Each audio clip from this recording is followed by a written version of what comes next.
Hey, thanks for joining us. Today we're giving a little brief preview of what we're going to be showing next week at our symposium.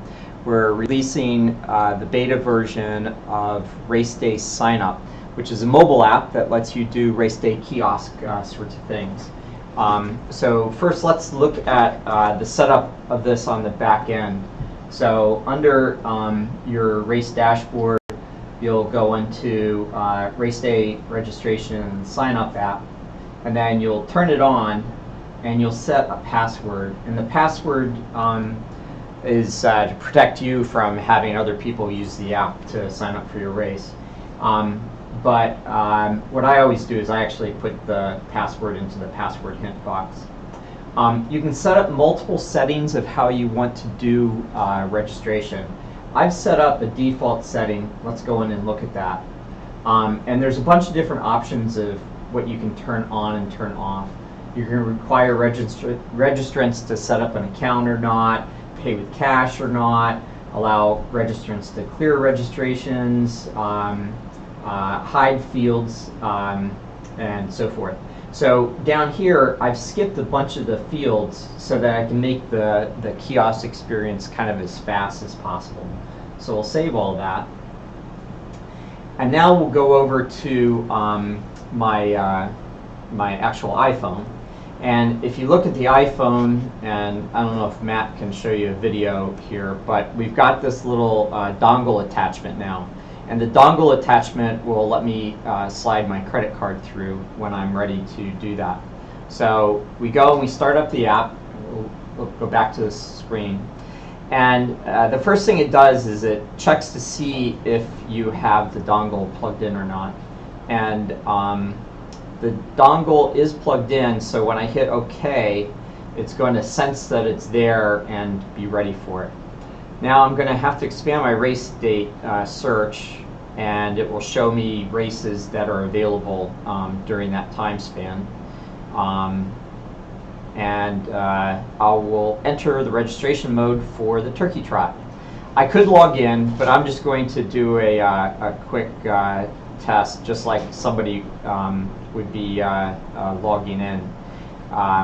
So Bob uses date of birth, usual type of scroller there. Gender, same type of scroller on that.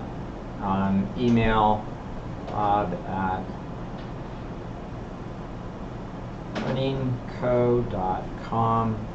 And again, this is all a native iPhone iOS app. So everything is happening right here locally, and then it's communicating when it can up to the server.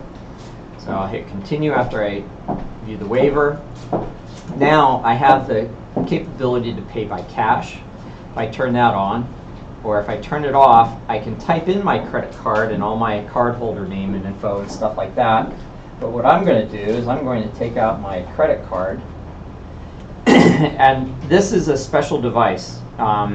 You have to get it from RunSignUp because it has to have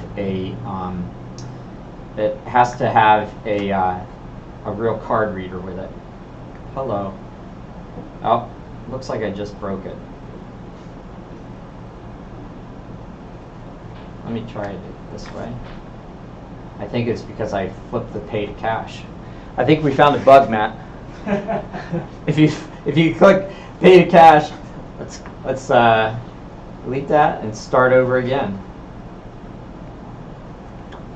So we'll enable the card reader. Hopefully that saw the card reader.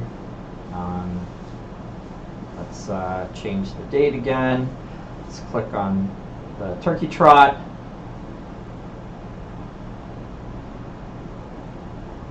This quick, since we saw it all before.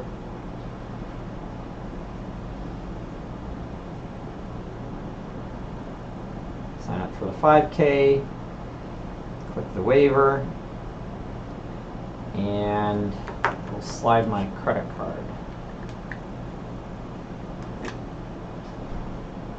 There, it's processing. Good, we found a bug. And as you can see right at the top of the screen, it's saying that my Amex is tied to my phone, so I know if people use my Amex. So it gave me a little message that the transaction went through. Of course, RunSignUp said it went through.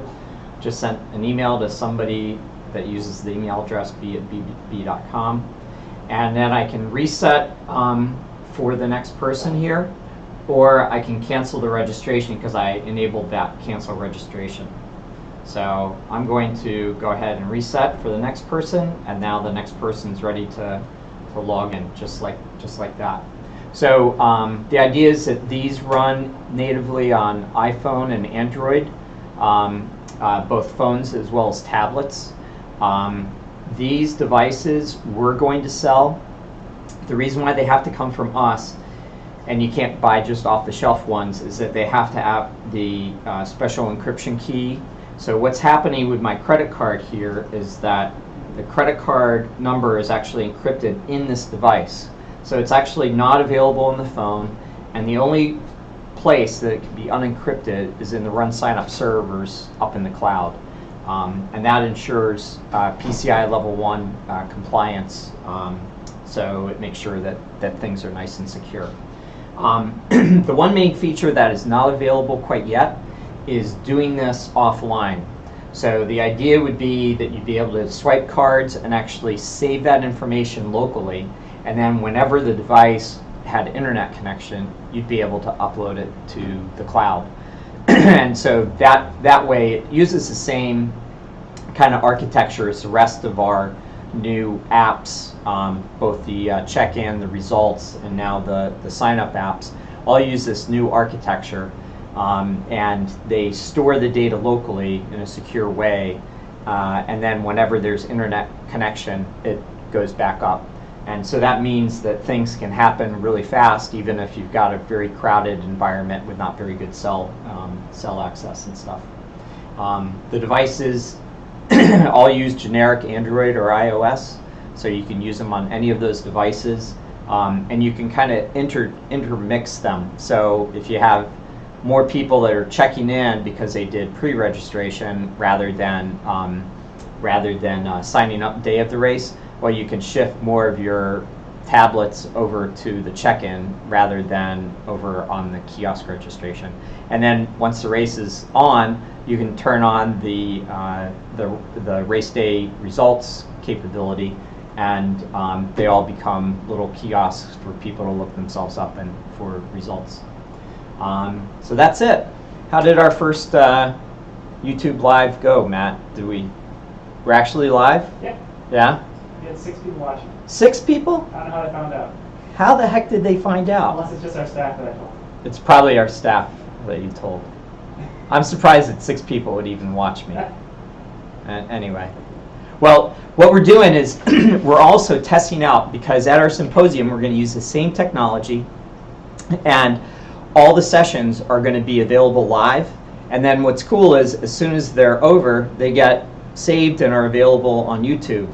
So they'll be on our YouTube channel. And so say if you weren't able to make it to Philadelphia for our symposium this year, but you're really interested in donations or seeing a fuller demo of our RaceDay apps or something like that, you'll be able to see it either live on next Tuesday, or you'll be able to come back later at any point in time and watch it. So hopefully that helps a few people. And anything else I should say before I go? We're good. Fairly well. Have a good weekend. Thanks. Bye.